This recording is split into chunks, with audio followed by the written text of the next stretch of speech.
Ya ves tú cuán fácil es tergiversar la enseñanza. Tú lo haces con el corazón sencillo y sincero, pero después que tú digas eso, otro fulano la tergiversa un poquito más. Y el tercero sigue tergiversando más. Y cuando la enseñanza llegue a toda la América, se estará diciendo, Samael Aún Weor está contra las virtudes, no más virtudes. Así se tergiversa la enseñanza.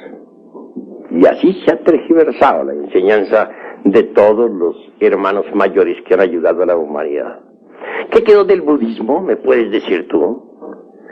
Gautama Sakyamuni habló contra el abominable órgano kundartiguador. Toda su doctrina fue contra las malas consecuencias de ese abominable órgano. Hoy tenemos un evangelio budista deformado completamente. Ya nada, casi nada queda del budismo antiguo. Todo ha sido deformado. No estoy pronunciándome contra las virtudes. Ah, claro. Debemos pensar correctamente. El agua es útil, es magnífica, es buena en el lavamanos, es buena en su recipiente, en el baño. Pero ¿qué dirían ustedes del agua metida en la sala, inundando las recámaras? Ya cambiaría todo, ¿verdad? Sería mala. El fuego está bueno en la cocina. También está magnífico ahí en las veladoras. Pero si el fuego en este momento estuviera quemando esta casa y llegaran los bomberos, ¿qué diríamos? Sería una calamidad, ¿verdad? Así toda virtud es buena en su lugar, pero fuera de su lugar es mala. Un misionero, como ustedes, está bien que dé las enseñanzas, que las divulgue por todas partes. Pero ¿qué tal que ustedes, en vez de divulgar las enseñanzas, entre las distintas gentes, por ahí en las calles, o en los lumiciales, o en las casas de familia, se fueran a los prostíbulos a divulgarla? ¿Estaría correcto eso? Sería malo, ¿verdad? Entonces el misionero se convertiría ¿en qué? Un malvado, ¿verdad? Muy bien. Pero no quiere decir que el misionero sea un malvado. Todo depende del uso que haga de sus virtudes. El dinero en sí mismo no es bueno ni es malo. Todo depende del uso que se haga de él. Si se emplea para el bien, es bueno. Si se emplea para el mal, es malo. Lo mismo son las virtudes. Son preciosas, son gemas inefables. Es claro que cada defecto psicológico eliminado deja el puesto libre para la cristalización de una virtud. Pero las virtudes fuera de su lugar son malas. Con ellas se puede hacer mucho daño también. No solamente a los demás. Uno puede dañarse a sí mismo con sus propias virtudes si no las sabe manejar. Quiero que entiendan esto los hermanos con una claridad perfecta. ¿Qué dirían ustedes, por ejemplo, de la violencia? ¿Será buena la violencia o no? ¿Qué me responden? ¿Cuál sería la respuesta? ¿Es buena y es mala? Está más lógico aquello, esa respuesta que da. La violencia, si se aplica con sentido de defensa, es bueno para uno. Y si se aplica en una forma excesiva, entonces ya perjudica a nosotros mismos. En sustancia está correcto lo que tú estás diciendo, más hay que detallarlo. Obviamente, la violencia conduce y no es aconsejable. Pero tengamos esto. Un hombre tiene su esposa y tiene sus hijos. Vive en su casa. Tiene hijas también, ya grandes, señoritas. De pronto un grupo de bandidos resuelve asaltar la casa para violar a su esposa y violar a sus hijas y todo. Incendiar la casa y robar. Pero allí hay un hombre, el marido. Él siente cuando los bandidos penetran en la casa, es consciente de eso. Pero en vez de empuñar un arma para la defensa de su hogar, bendice a los bandidos, porque están en el camino, están en la senda. Que Dios os bendigan, hermanos de mi alma. No cometáis ese crimen tan horrible de violar a mi mujer mientras se la están violando, de violar a mis hijas mientras se la están violando, de robar mis dineros mientras están atrapándoles los últimos, de incendiar mi casa mientras ya le están metiendo fuego. No hagáis eso, hermanitos, porque tendréis mucho karma por pagar. Sin embargo, yo estoy dispuesto a bendecirlos a todos ustedes. Bueno, cometen, supongamos que salga vivo de esa contienda porque los bandidos se compadezcan de él. Bueno, ¿cómo quedaría ese hombre ante las autoridades y ante la divinidad? Las autoridades creo que lo juzgarían por cómplice del delito. Hay un delito, eso está ya visto en el Código Penal. Ese hombre merece la cárcel, ¿verdad? Por cobarde y porque se ha convertido en cómplice del delito. Es obvio que merece la cárcel. Se ha convertido en cómplice. Es un cobarde. Entonces, ¿cuál es el deber de ese hombre ahí? Está en la senda, es iniciado, quiere ser Mahatma y no sé qué más. ¿Cuál es su deber? Pues morir en el campo de batalla. Defender su familia como dé lugar. Morir peleando. Pero morir. Si le tocó morir, morir. Cumpliendo con su deber de hombre. Ese es su deber. ¿O qué diríamos, por ejemplo, de un militar? Y aquí tenemos a nuestro hermano, Teniente Coronel Moisés Rodríguez Tapia. ¿Qué diríamos, por ejemplo, qué diría nuestro hermano que es militar? Que de pronto la patria está amenazada, vienen los gringos a invadirnos, a saquear, violar, incendiar, robar, y el ejército dice, no, ya no peleamos más, Dios bendiga a todos estos invasores, si queman, allá será su karma, que Dios los bendiga, nosotros no peleamos, se cruzan de brazos a dar bendiciones y a orar por los bandiditos que están atacando. ¿Qué se diría de un ejército así?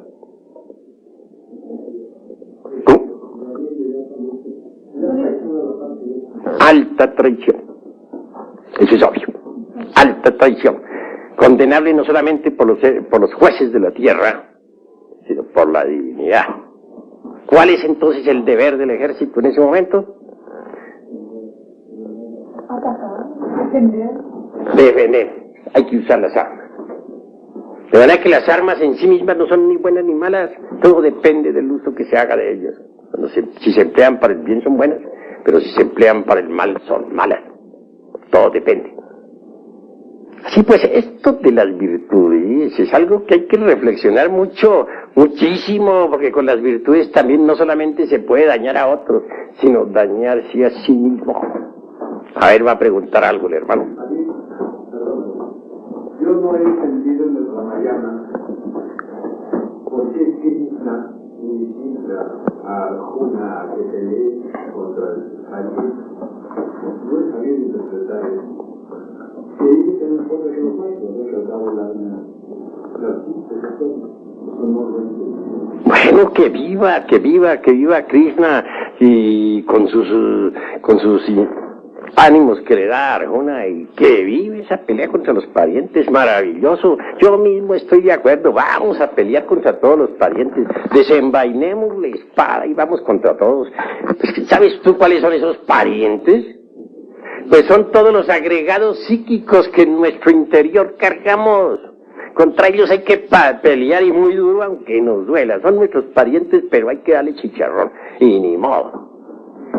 A ver, hable pues. ¿Qué interpretación se le puede dar? ¿Cómo? ¿Qué interpretación podemos dar a la enseñanza evangélica de que se dan en una mentira con la otra? Eso sí, yo les aseguro que si alguien viene y me suena, pero yo le pongo la otra para que me suene más duro. No hay problema. Pero si tengo un grupo de niños aquí juntos, o si estoy de guardián aquí del templo, estoy ocupando, por ejemplo, el puesto del hermano y en ese momento llegan un grupo de bandidos a darle chicharrón a ustedes, yo ahí me la juego. Para eso está la espada, y si me salen adelante, bueno, yo muero en el campo de batalla. ¿Cuál es el deber de un guardián del templo? Dime a ver. Respuesta. Aún con la vida las personas que están guardiadas. Correcto. Tú en este momento eres guardián del templo. Si en este momento alguien viene a atacarnos, vienen las multitudes, viene el vandalaje a atacar a estos hermanos, tú tienes que perder tu vida ahí si hay necesidad. Porque ese es el guardián del templo. De manera que entonces, una cosa es una cosa y otra cosa es otra cosa. Una cosa es que nosotros bendigamos a nuestros enemigos, que devolvamos bien por mal, que pongamos la mejilla derecha para que nos suenen más duro. Y otra cosa es cumplir con nuestro deber cuando llega la hora de cumplir, de defender, saber defender a los que están a nuestro cargo. ¿Entendido? ¿Hay otra pregunta? Sí, hermano. Hablando de las virtudes, se puede considerar que en muchos casos una virtud puede crear dependencia psicológica. Pero la virtud, cuando no se sabe usar, puede crear dependencias psicológicas, puede convertirlo a uno en tirano, puede hacerle a uno dar un paso en falso, etc. Por ejemplo, ¿cuántos jueces que tuvieron la virtud del cumplimiento de su deber en épocas de la Revolución Francesa enviaron a los inocentes al cadalso? Hubo verdugos que su deber era decapitar a muchos en la guillotina. Y cumplieron con ese deber que ellos tenían, con la virtud del deber, y los decapitaron. Hicieron caer en la cuchilla sobre sus pescuezos. ¿Está eso correcto?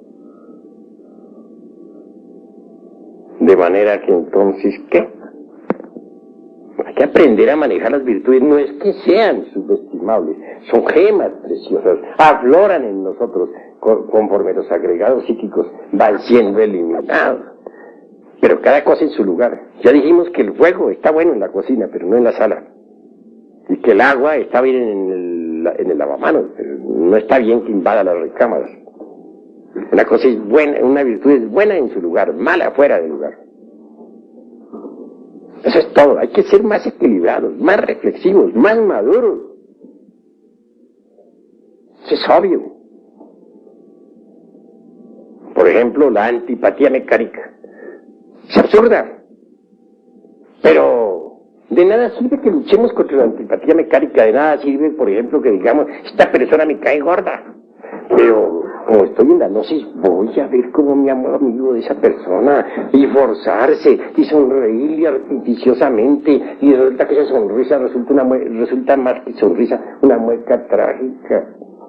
No, lo que hay es que hacerle la disección a esa antipatía mecánica, a ver por qué nos cae gorda esa persona. Esto requiere mucha autorreflexión, mucha autoobservación psicológica, mucha meditación, y al fin venimos a descubrir la causa. Una vez que hayamos descubierto esa causa, la desintegramos con ayuda de la Divina Madre Kundalini, con ayuda del fuego sagrado. Entonces aflora en nosotros la virtud de la simpatía hacia esa persona. Una virtud, simpatía hacia esa persona que antes nos caía gorda. Hay que hacerse pues conscientes de todo, vivir una vida consciente, una vida más madura, menos mecánica. A ver, hermano. Maestro, la virtud se puede aprender. ¿Aprender? Pues hombre, jamás. Esas son gemas preciosas o flores del alma que nacen en nosotros cuando hemos eliminado tales o cuales defectos psicológicos. Digamos, por ejemplo, que eliminamos nosotros la ira, surge en nosotros la dulzura. Que eliminamos la lujuria, en su reemplazo sí surge la virtud de la castidad. Que eliminamos el odio, en su reemplazo surge la virtud del amor. Y conforme vayamos eliminando estos defectos psicológicos, las virtudes van surgiendo en su lugar. Por eso decimos que necesitamos cristalizar alma en nosotros. Y el alma es puro fuego universal. Es fuego. Ese fuego divino, ese fuego inefable debe ir cristalizando poco a poco en nosotros. Pero no podríamos hacer cristalizar el alma en nosotros si no eliminamos los defectos de tipo psicológico. A medida que vayamos eliminando cada agregado psíquico, en su reemplazo irá cristalizando ya una virtud, ya un poder, ¿no? Ya una ley, etcétera. Eso se llama cristalizar alma. Y al fin, cuando todos los agregados psíquicos estén eliminados, solo quedará en nosotros el alma. Hasta el mismo cuerpo se volverá alma. ¿Qué es el cuerpo de un mutante? Es un cuerpo ya convertido en alma. Pero para cristalizar el alma en nosotros, es puro fuego vivo. Se necesita forzosamente eliminar los agregados psíquicos. Y esto solamente es posible pasando por grandes crisis emocionales. Porque esto no es cuestión meramente intelectual, no, hay que pasar, para eliminar un agregado psíquico, tiene uno que pasar por terribles arrepentimientos, llorar, desesperarse, darse contra el suelo y hasta azotarse si hay necesidad. Hay que sufrir muchísimo, arrepentirse, pasar por terribles, repito, amarguras. Si uno no pasa por esas crisis emocionales, pues no desintegra lo que debe desintegrar y no cristaliza las virtudes. Y no cristaliza el alma. Pero cuando uno logra cristalizar el alma y se convierte todo en alma, entonces resplandece gloriosamente. Es una llama más de la gran hoguera, ardiendo entre la aura magnífica del universo. Así nos enseña la doctrina del fuego. Y así debemos nosotros comprenderlo. ¿Alguna otra pregunta? Eros es el fuego, y la madre divina es fuego también en nosotros. ¿Cómo se hace para que Eros resista, para llegar a lo máximo de fuego en nosotros, que no se nos escape como agua? ¿Qué? Que no se nos escape. Es que Eros es fuego, el fuego sexual, que emana de la mónada. La mónada a su vez la recibe del logos. Ese fuego erótico surge concretamente desde la valquiria, desde Buddhi, en la manifestación. No se escapa cuando no se derrama el vaso hermético, cuando el vaso que contiene el aceite permanece incólume. Pero si se derrama el vaso de Hermes, ese fuego erótico se escapa, se pierde, y entonces ¿con qué vamos a trabajar? Nosotros necesitamos el poder de la mónada, si es que queremos lograr eliminar los agregados psíquicos. Así se debe entender, así se debe comprender. ¿Hay algo más que preguntar? ¿Hasta dónde ese fuego se debería quitar? ¿Se debe qué? ¿O hasta dónde se debe trabajar con ese fuego? ¿Debe ser de forma también clínica? ¿O se puede llegar a calentarse el fuego? El fuego se manifiesta o se debe usar, para ser más claro, durante todo el trabajo esotérico de forma perfecta, rítmica, porque hay tiempos de plus y hay tiempos de minus, hay tiempos de mahambantaras particulares y tiempos de mahapralayas particulares, tiempos de actividad y tiempos de reposo. A cada época de actividad debe sucederse una pausa magnética creadora. De todo existe el biorritmo. A ver, hermano. Volviendo a lo de las crisis emocionales que usted mencionaba, sería congruente que una persona que esté interesada realmente en realizar la gran obra pidiera a su ser, lo hiciese pasar por esas crisis emocionales. El ser es el ser y tiene muchas partes. ¿A cuál parte del ser te estás refiriendo? Por lo menos al entrenador oncológico, a la luz particular. Cada parte del ser merece ser reflexionada, porque sabemos muy bien que de la llama única emanan las 7 llamas, Y las 7 se multiplican por 7. Y esas 7, y a su vez sigue así por otras 7, etcétera, etcétera, etcétera. De manera que, obviamente, uno solo hace una parte. Las otras partes del ser tienen que trabajar también. Eso es obvio. Cada llama está obligada a trabajar. Pero, obviamente, es la Madre Divina Kundalini, la esposa de Shiva, la obligada realmente a realizar el máximo del trabajo. Y en cuanto a las crisis emocionales, es cuestión del centro emocional superior. Es cuestión de comprensión. Cuando uno comprende lo absurdo que ha sido, cuando uno se da cuenta de que uno no es más que una piltrafa humana que no vale nada, entonces surge el arrepentimiento por todos los delitos cometidos. Y de ello deviene la crisis emocional natural, no fingida, sino sentida de verdad. Eso es todo. Cuando se dice que el agua es el habitáculo del fuego, se está diciendo que el fuego proviene del agua, o es el fuego el primer elemento que le da vida a los demás elementos. El agua puedes tú analizarla. Encuentras la fórmula HO2. Pero esa H2 sin FOHAT quedaría incompleta. Hay que añadirle a la fórmula el FOHAT. De manera que entonces no podría existir el agua sin el elemento fuego, que es lo primordial, es lo fundamental. Cuando el fuego condensa, primero lo hace en aire, después en agua y por último en tierra. Puedes conocer los elementos químicos del agua, la CO2. Puedes conocer los elementos químicos de la tierra y saber lo importante que es el carbono.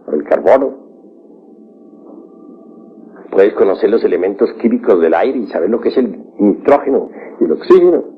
Pero ¿cuáles son los elementos químicos del fuego? ¿Quién ha analizado esas sustancias? ¿Cuál es su fórmula? Hasta ahora es desconocida. ¿Por qué? Porque es la expresión viva de la seidad, es la reflexión del logos en el universo. De verdad que del fuego sale todo. Y si no trabajamos con el fuego, desintegrando nuestros defectos psicológicos, marcharemos por el camino del error. La gente de Lucifer, la madre de nosotros, en el trabajo en la planta. Pues Lucifer es el fuego, es el FOHAT, es el azufre de los alquimistas medievales. Obviamente es la reflexión del Christus cósmico o del Vishnu en nosotros y dentro de nosotros. Indubitablemente él desciende hasta las profundidades de sí mismo, de nosotros mismos.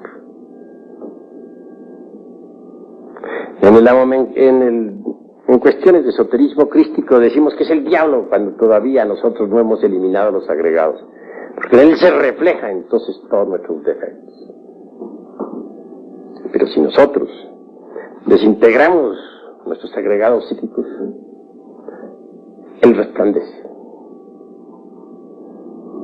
Y se integrará con nosotros para transformarnos transformarnos y convertirnos en mutantes. ¿Qué es un mutante? Es un hombre integrado con Lucifer. Eso es un mutante.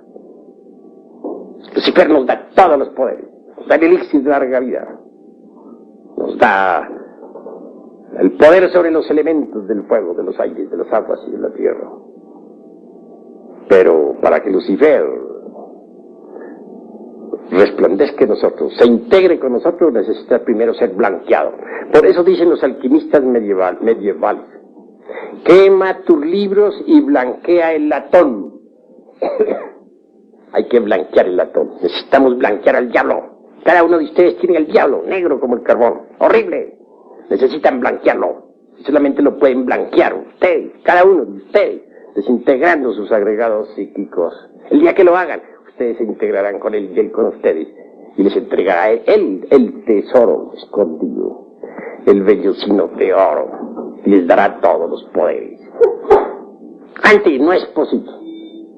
¿Comprendido? ¿Alguna otra palabra? Cuando la debido a la necesidad de tomar una determinación respecto a un mismo que aparentemente puede ser mala, puede ser mismo llevar para comprender aquello. Bueno, habla más claro, que no te estoy entendiendo. Barájamela más despacio, más claro, más despacio y más fuertemente. Cuando el arrepentimiento no surge, maestro, cualquier determinación que nosotros tomemos debido a la multiplicidad del ego para, digamos, para castigarnos como la ciudad de San Antonio, San Francisco, es que aparentemente podría ser una maldad, puede ser nos puede ayudar en el camino de la autorrealización para eliminar determinados agregados. Bueno, en esto no hay dogmas.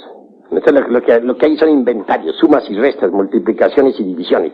Hay que saber qué es lo que nos sobra y qué es lo que nos falta, sin dogmas. En primer lugar, lo que se necesita es saber si no surge el arrepentimiento en nosotros. Si verdad no surge es porque somos perversos. Porque cuando surge en nosotros es porque todavía no hay perversidad. Pero si no surge, somos demasiado malvados, demasiado perversos. Obviamente, mis queridos amigos, ¿qué hay en el arrepentimiento? Algunos lo traducen en una forma y otros en otra forma. Hay quienes dicen que es cambiar la forma de pensar y citan términos griegos y etcétera, etcétera, etcétera, y otras tantas hierbas. Perdónenseme la franqueza, pero no estoy de acuerdo con esas concepciones. Cuando uno en realidad de verdad se enfrenta a su propia mónada divinal, que emana del sagrado sol absoluto,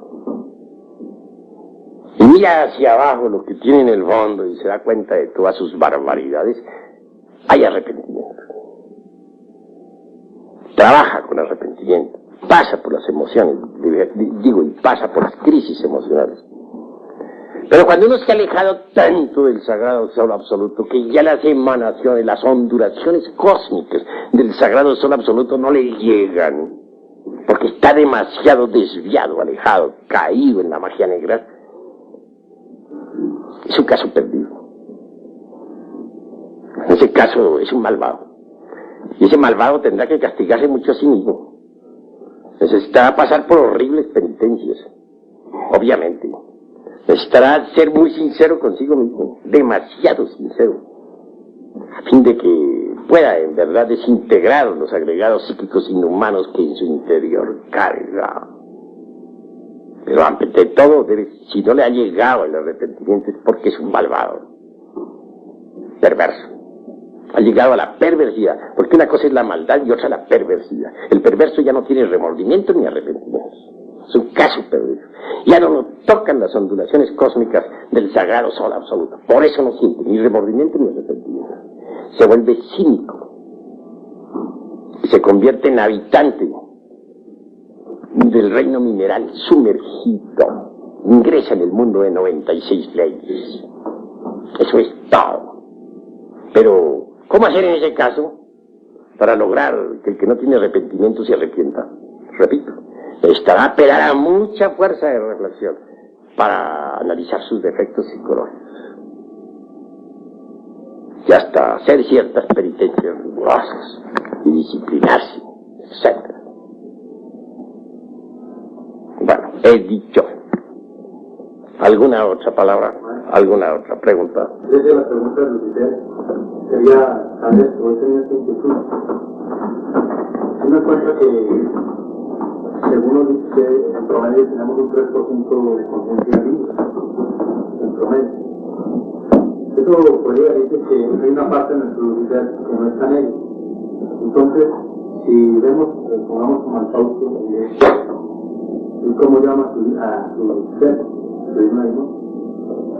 no hay una fórmula exacta para uno trabajar o para uno invocarlo. Bueno, eso que detrás de esa pregunta hay un resorte de curiosidad, en el fondo. En el fondo hay un resorte de curiosidad. Te gustaría trabajar con él sencillamente porque se ha oído hablar tanto sobre él. Habla Goethe, Habla el doctor Faust, el cantador y mago. Se citen tantos textos que bien vale la pena intentar alguna amistad con él.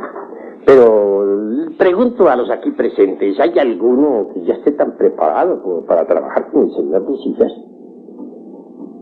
Seamos sinceros, ¿cuál de ustedes está preparado?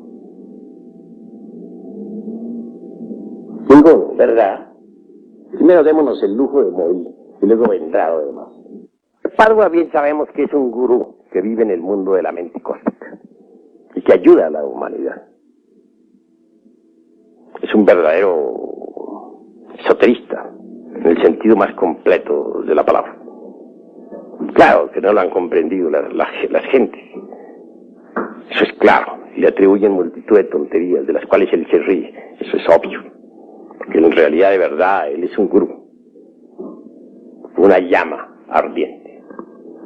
Bueno, mis queridos hermanos, hasta aquí nuestra plática y cátedra de esta noche. Vamos ahora a seguir con la segunda parte. Vamos a bautizar una niña. ¿O niño? ¿Cómo es? ¿Niña? ¿Y niño? Niña, bueno. Y vamos también a entrar luego en la unción nocturna.